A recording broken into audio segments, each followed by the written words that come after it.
นำบริสุทธิ์ข้อนมานันตัวนี้บริสุทธิ์ข้อน้องข้อให้มาซอสซอสคือกันมันไล่ข้างที่มันถ่ายคิวถัดเลยมาเขาไปเรียนได้เห็นมีใส่เรียนพูนย่างไปป่ะมันเจอกันไปย่างไปจังหวัดเลยคันนี้ไล่คนกับพูน5,000คนนี้ง่ายกับพูน10คนนี้คนเดียวอยู่คนนี้ได้อันมันก็กีดีเด็กพูอันเดียวตัวนึงอันเดียวก็10 คันคือวันนึงมาสิเราจังรถคนเดียว11 รถ11 คนจังรถคันเดียววันนี้11 คนไปจังคันเดียวแม่10 โมงไป10 คันเราไปจ้างรถอันนั้นแต่รถน้อยนั่นรถเดียวเป็นอะไรคนเอานี่แหละ11 คนอันนั้นมันพวกเขาลงมาอยู่ได้หนึ่งสิแล้วเห็นเขาออกแต่อันเดียวเข้าไปเป็นพวกนักท่องเที่ยวเข้ามาเลยถ้าไม่ตัดมา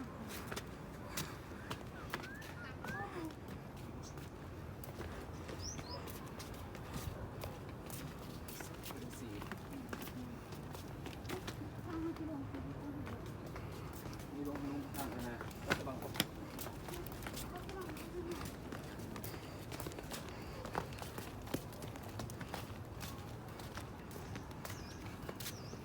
เขาไปเถอะล่ะ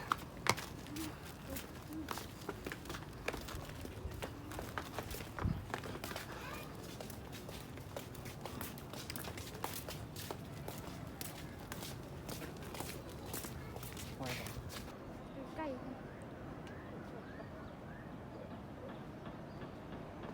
มันเสียงหนำเลยเสียงรถเนี่ยเสียงนำเนี่ย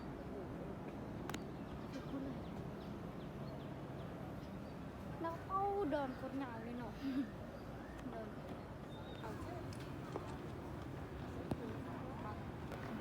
นี่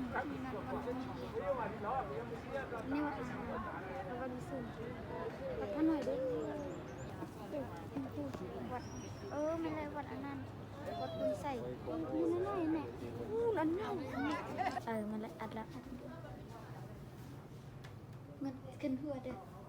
ยกคำหัวก็ลงแล้วก็ขึ้นลงขึ้นลงขึ้น3 ทีคนมีบุญเนี่ยมีบุญก็ยกขึ้นพวกตามด้วยนั่นแหละเดี๋ยวแล้วให้เราเจ้ามีบุญเจ้าหยกแล้ว